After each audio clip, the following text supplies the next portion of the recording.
सभी साथियों को सादर नमो बुद्धाय, जय भीम।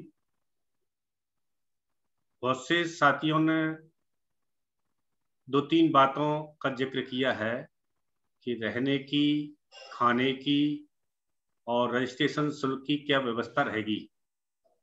14 तारीख के मध्य प्रदेश की मीटिंग के बाद उसकी पूरी सही जानकारी आधिकारिक तौर पर दी जाएगी। मध्य प्रदेश इस पूरे कार्यक्रम का आयोजक रहेगा। मध्य प्रदेश के सभी साथियों की जवाबदारी और भूमिका अध्यक्ष के बराबर रहेगी।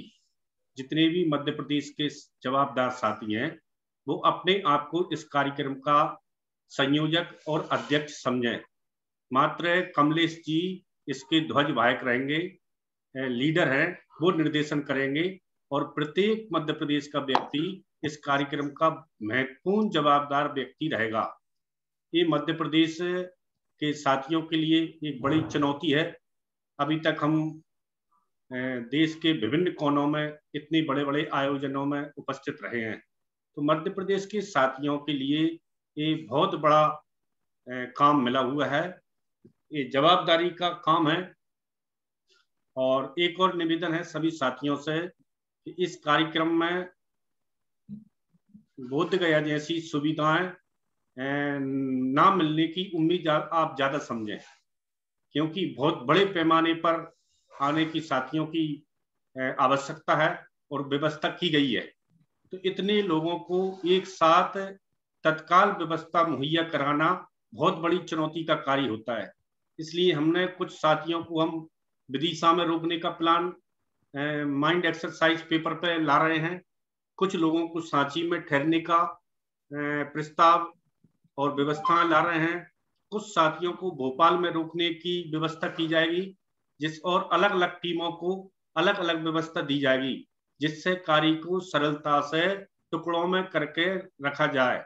अधिक से अधिक साथियों को हम विदिशा में रोकने की कोशिश करेंगे और बाहर से आए हुए व्यक्तियों को ज्यादा से ज्यादा सुविधा देने की व्यवस्था मध्य प्रदेश के साथियों के द्वारा की जाएगी। मध्य प्रदेश के जितने भी साथी रहेंगे उनको हम कार्यक्रम स्थल पर, टेंट पर और कार्यक्रम स्थल पर ही रहने की व्यवस्था करेंगे। भोजन बहुत ही संघर्ष के बाद यहाँ उपलब्ध होगा, क्योंकि बड़े मात्रा में और बड़े पैमाने पर भोजन व्यवस्था एक साथ एक जैसी कराना बहुत कठिन कार्य रहेगा। तो आपसे मेरा निवेदन है, हम पूरी कोशिश करेंगे कि सुविधाएं बहुत अच्छे से अच्छे दी जाएं।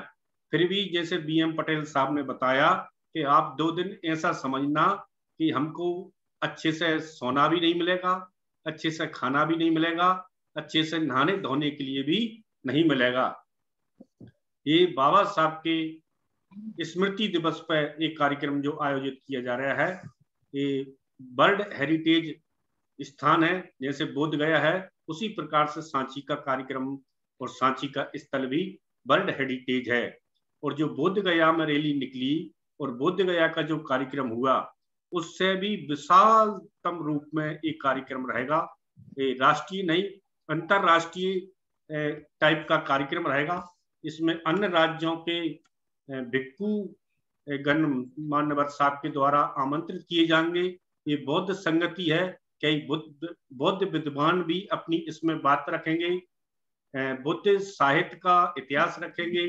बुद्धिज्म एक क्रांति थी, ये कैसे जमी दोष करती गई, प्रतिक्रांति कैसे लाई गई, इन बातों पर विशेष चर्चा होगी और साहब के निर्देशन के अनुसार और अन्य कार्य भी यहाँ रखे जाएंगे। तो आप साथियों से ये विशेष निवेदन है कि आप समस्याओं की तरफ ध्यान न दें। सिर्फ हमारा जो एक ही लक्ष्य रहेगा, वह लक्ष्य है कि हमको 2 दिन एक लक्ष्य और सैनिक की तरह हमको 2 दिन सांची के तरफ आना है।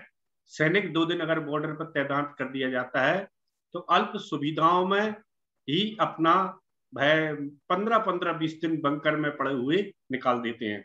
तो 2 दिन 5 और 6 फरवरी और 4 फरवरी और 6-8 फरवरी 4 दिन आप ऐसा समझें कि आप RBM के सैनिक हैं और आपको बॉर्डर पर भेजा जा रहा है।